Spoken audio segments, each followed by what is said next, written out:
खुदा का खत आया है, मीठा संदेशा लाया है। खुदा का खत आया है, मीठा संदेशा लाया है। लिखा है मीठे प्यारे बच्चों, सदा अपना ध्यान रखो। लिखा है मीठे प्यारे बच्चों, सदा अपना ध्यान रखो। मिट रहा है गम का अंधेरा, आ रहा स्वर्ग सवेरा। खुदा का खत आया है, मीठा संदेशा लाया है।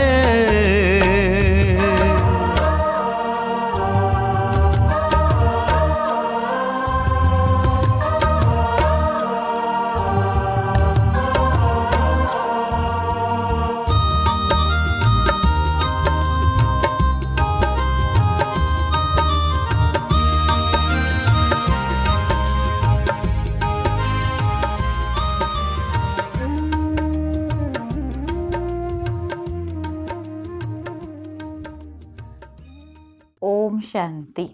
28 सितंबर 2021 प्रातः मुरली बाप दादा मधुबन। बाबा ने कहा, मीठे बच्चे, बाप आए हैं तुम्हें पुजारी से पूज्य बनाने, पूज्य से पुजारी और पुजारी से पूज्य बनने की पूरी कहानी तुम बच्चे जानते हो। प्रश्न, कौन सी बात दुनिया वालों के लिए असंभव लगती और तुम सहज उसे अपने जीवन में धारण करते हो? उत्तर है, दुनिया वाले समझते हैं कि ग्रस्त व्यवहार में रहते पवित्र रहना यह तो बिल्कुल असंभव है और तुम सहज धारण कर लेते हो, क्योंकि जानते हो इससे स्वर्ग की बादशाही मिलती है। तो यह बहुत सस्ता सौदा हुआ ना। गीत है, यह कौन आया आज सवेरे सवेरे मन के द्वारे। ओम शांति। अंधियारा और सवेरा दुनिया के लिए बिल्कुल अलग है, वह कॉमन है। तुम बच्चों का सवेरा अनकॉमन है। दुनिया को पता नहीं अंधियारा और सवेरा किसको कहा जाता है। वास्तव में यह अंधियारा और सवेरा कल्प के इस संगम युग पर होता है। अभी अज्ञान अंधियारा दूर होता। गाते भी हैं, ज्ञान सूर्य प्रगटा। वह सूर्य तो रोशनी देने वाला है। यह है ज्ञान सूर्य की बात। भक्ति को अंधियारा, ज्ञान को रोशनी कहा जाता है। अभी तुम बच्चे जानते हो सवेरा हो रहा है। भक्ति मार्ग का अंधियारा पूरा हो जाता है।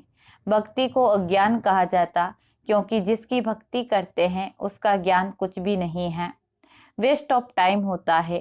गुड़ियों की पूजा होती रहती है। आधा कल्प से यह गुड़ियों की पूजा होती है। पूजा जिसकी करते उसका पूरा ज्ञान भी नहीं जानते। देवी देवताओं का है पूज्य घराना, वही पूज्य फिर पुजारी बनते हैं।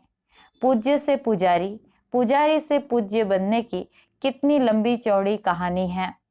मनुष्य तो पूज्य पुजारी का अर्थ भी नहीं समझते हैं। परमपिता परमात्मा आते ही है संगम पर, जबकि अंधियारा पूरा होता है। सवेरा बनाने आते हैं, परंतु उन्होंने कल्प के संगम युग के बदले युगे युगे लिख दिया है। जब 4 युग पूरे होते हैं तो पुरानी दुनिया पूरी हो, फिर नई दुनिया शुरू होती है। इसको कहेंगे कल्याणकारी संगम युग। इस समय सब नरकवासी हैं।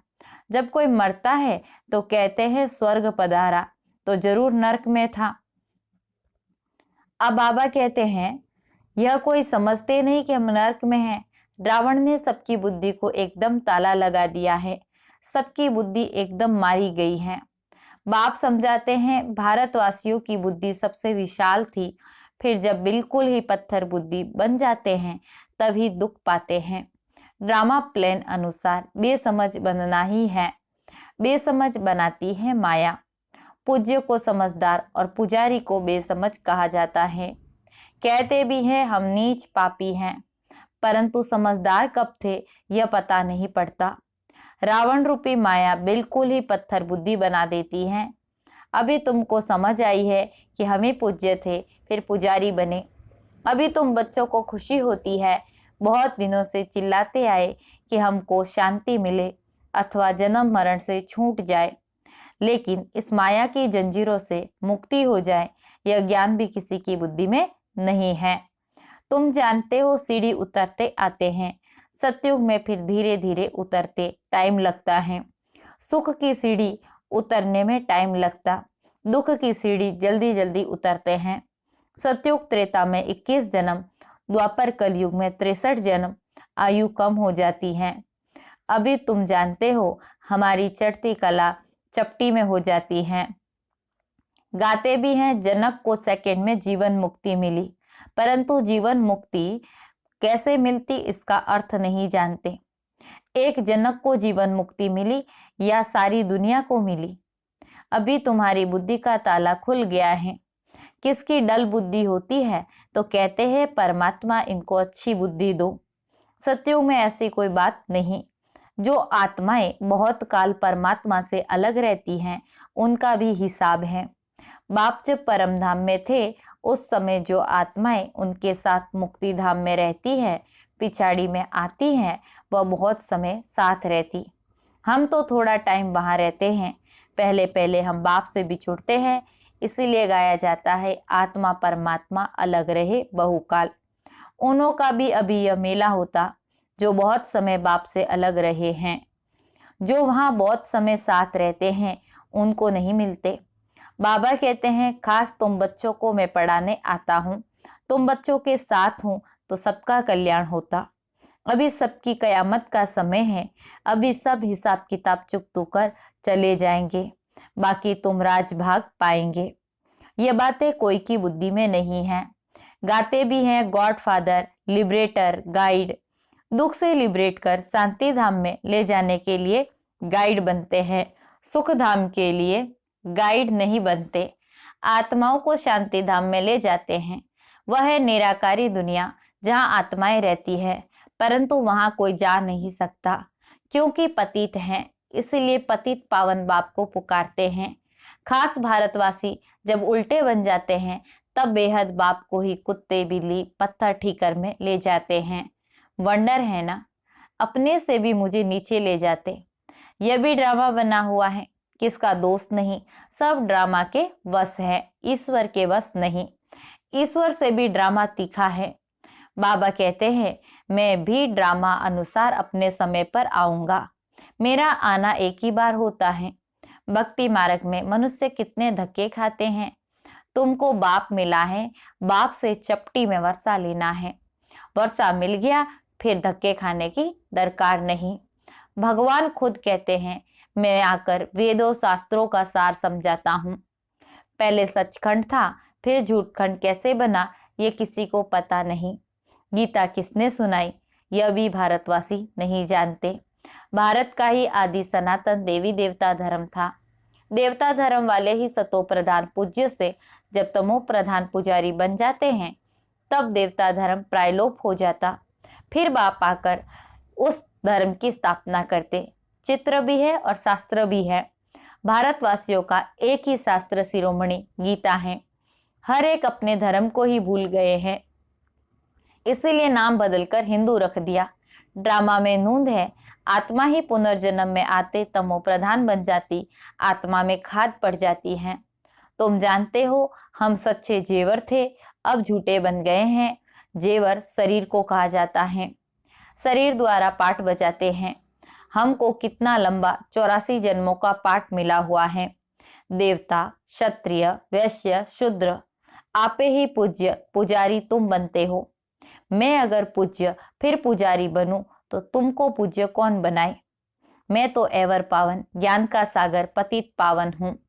तुम्हें पूज्य पुजारी बन दिन और रात में आते हो, परंतु वो लोग जानते नहीं। बाप समझाते हैं झूठी दुनिया बनती जाती है तो इतनी झूठी कहानियां बैठ बनाई हैं। व्यास ने भी कमाल की है। अब व्यास भगवान तो नहीं है, भगवान ने तो आकर ब्रह्मा द्वारा वेदों शास्त्रों का सार समझाया है। उन्होंने शास्त्र दे दिए हैं ब्रह्मा को। अब भगवान कहाँ है? ऐसे तो नहीं कि विष्णु की नाभि से ब्रह्मा निकला तो विष्णु ने बैठ शास्त्रों का सार सुनाया, नहीं, ब्रह्मा द्वारा समझाया है। त्रिमूर्ति के ऊपर है। शिव बाबा वह बैठ सार बताते हैं ब्रह्मा के द्वारा, जिनके द्वारा समझाते हैं वही फिर पालन करेंगे। तुम हो ब्रह्मा कुमार कुमारिया, ब्राह्मण वर्ण है ऊंचे ते ऊंच। तुम अभी हो ईश्वरीय संतान, ईश्वर के रचे हुए यज्ञ की तुम संभाल करते हो। इस ज्ञान यज्ञ में सारी पुरानी दुनिया स्वाहा हो जानी है। इसका नाम ही रखा है राजस्व अश्वमेध अविनाशी रुद्र ज्ञान यज्ञ। राजाई प्राप्त कराने के लिए बाप ने यज्ञ रचा है। वह यज्ञ रचते हैं तो मिट्टी का शिव और शालिग्राम बनाते हैं, उत्पत्ति कर पालना कर फिर खलास कर देते। देवताओं की मूर्तियां भी ऐसे ही करते हैं। जैसे छोटे बच्चे गुड़ियों का खेल करते हैं, ऐसे यह भी करते। अब बाप के लिए कहते हैं स्थापना पालना फिर विनाश करते। पहले स्थापना है। अभी तुम मृत्यु लोक में अमर लोक के लिए पढ़ रहे हो। यह तुम्हारा मृत्यु लोक का अंतिम जन्म है। बाप आते हैं अमर लोक स्थापन करने। एक पार्वती को कथा सुनाने से क्या होगा? अमरनाथ शंकर को कहते हैं, उनको पार्वती देते हैं। अब शंकर पार्वती स्थूल में आ कैसे सकते, जबकि उन्हों को सूक्ष्म वतन में दिखाया है। अभी तुमको समझाया जाता है जगत अम्बा जगत पिता लक्ष्मी नारायण बनते हैं। लक्ष्मी नारायण फिर 84 जन्मों के बाद जगत अम्बा जगत पिता बनते हैं। वास्तव में जगत अम्बा पुरुषार्थी फिर लक्ष्मी है पावन प्रालभ। महिमा जास्ती किसकी है? जगदम्बा पर देखो कितना मेला लगता है। काली कलकत्ते वाली मशहूर है। काली माता के पास भला काला पिता क्यों नहीं बनाया? वास्तव में जगदम्बा आदि देवी ज्ञान चिता पर बैठ काले से गोरी बनती हैं। पहले ज्ञान ज्ञानेश्वरी हैं, फिर राज राजेश्वरी बनती हैं। यहाँ तुम आए हो ईश्वर से ज्ञान लेकर राज राजेश्वरी बनने। लक्ष्मी नारायण को राज्य किसने दिया? ईश्वर ने। अमर कथा सत्यनारायण की कथा बाप ही सुनाते हैं, सेकंड में, जिससे नर से नारायण बनते हैं। अभी तुम बच्चों के कपाट खुल गए हैं। काम महाशत्रु हैं। कहते हैं ग्रस्त व्यवहार में रहकर पवित्र रहना असंभव है। समझाया जाता बाप स्वर्ग का रचयिता है तो जरूर वह अपने बच्चों को स्वर्ग की बादशाही देंगे। तो स्वर्ग की बादशाही पाने के लिए एक जन्म तो पवित्र रहना पड़ेगा। यह तो सस्ता सौदा हुआ ना। व्यापारी लोग इस बात को अच्छा उठाएंगे, क्योंकि व्यापारी लोग दान भी करते हैं, धर्माओं भी निकालते हैं। बाबा कहते हैं यह सौदा कितना ऊंचा है, कोई विरला ही करते। कितना सस्ता व्यापार है। फिर भी कई हैं जो सौदा करके फिर फारकती दे देते। यह नॉलेज बाप के सिवाय कोई समझा नहीं सकते। ज्ञान सागर एक ही है, वही समझाते हैं जो पावन पूज्य था, फिर 84 जन्म के अंत में पुजारी बना। इनके तन में मैंने प्रवेश किया। प्रजापिता तो यहाँ होगा ना। अब तुम पुरुषार्थ कर फरिश्ता बन रहे हो। अब भक्ति मार्ग की रात के बाद ज्ञान अर्थात दिन होता है। तिथि तारीख तो है नहीं। शिव बाबा कब आया किसको भी पता नहीं है। कृष्ण जयंती धूमधाम से मनाते हैं। शिव जयंती का पूरा किसको मालूम भी नहीं है। अच्छा, मीठे मीठे सिकिल दे बच्चों प्रति माता पिता बाप दादा का याद प्यार और गुड मॉर्निंग। रूहानी बाप की रूहानी बच्चों को नमस्ते। हम रूहानी बच्चों की रूहानी बाप दादा को याद प्यार गुड मॉर्निंग और नमस्ते। धारणा के लिए सार है, इस कल्याणकारी युग में एक बाप से सच्ची सत्यनारायण की कथा अमर कथा सुननी है। बाकी जो कुछ सुना उसे भूल जाना है। दूसरा पॉइंट है, सत्ययुगी बादशाही लेने के लिए इस एक जन्म में पवित्र रहना है, फरिश्ता बनने का पुरुषार्थ करना है। वरदान, बालक सो मालिकपन की स्मृति से सर्व खजानों के अधिकारी प्राप्ति संपन्न भव। विस्तार, हम बाप के सर्व खजानों के बालक सो मालिक है, नेचुरल योगी, नेचुरल स्वराज्य अधिकारी हैं। इस स्मृति से सर्व प्राप्ति संपन्न बनो। यही गीत सदा गाते रहो कि पाना था सो पा लिया, खोया पाया ये खेल नहीं करो। पा रहा हूं यह अधिकारी के बोल नहीं। जो संपन्न बाप के बालक सागर के बच्चे हैं वह नौकर के समान मेहनत नहीं कर सकते। उनके दिल से सदा यही गीत बजतेगा, पाना था सो पा लिया। स्लोगन है, योग बल द्वारा कर्म भोग पर विजय प्राप्त करना यही श्रेष्ठ पुरुषार्थ है। मातेश्वरी जी के अनमोल महावाक्य राज ऋषि सतयुगी होते हैं। लोग ये जो कहते हैं द्वापर में राज ऋषि थे, उन्होंने बैठ व वेद शास्त्र रचे क्योंकि वो त्रिकालदर्शी थे। अब वास्तव में राज ऋषि हम सतयुग में ही कहते हैं क्योंकि वहां विकारों को पूरा जीते हुए हैं, अर्थात कमल के फूल समान जीवन मुक्त अवस्था में रहते राजाई चलाते हैं। बाकी ये जो द्वापर में परमात्मा को प्राप्त करने के लिए तप करने वाले ऋषि हैं, जिन्होंने वेद शास्त्र रचे हैं, सतयुग में तो वेद शास्त्रों की जरूरत ही नहीं रहती, न हम उन्हों को त्रिकालदर्शी कह सकते। जब ब्रह्मा विष्णु शंकर को त्रिकालदर्शी नहीं कह सकते तो फिर ये द्वापर युग वाले रजोगुण समय के ऋषि मुनि कैसे त्रिकालदर्शी बन सकते हैं? त्रिकालदर्शी अर्थात त्रिमूर्ति त्रिनेत्री सिर्फ एक परमात्मा शिव को कहते हैं, जो स्वयं इस कल्प के अंत में आए सारी रचना का अंत दे देते हैं। वहां सतयुग में प्रारब्ध भोगनी है, वहां यह ज्ञान नहीं रहता कि हम ब्रह्मावंशी ब्राह्मण ही सिर्फ मास्टर त्रिनेत्री त्रिकालदर्शी बनते हैं। बाकी सारे कल्प के अंदर कोई को भी यह ज्ञान मिल नहीं सकता, ना देवताओं को ना मनुष्यों को त्रिकालदर्शी कह सकते हैं। अच्छा, ओम शांति।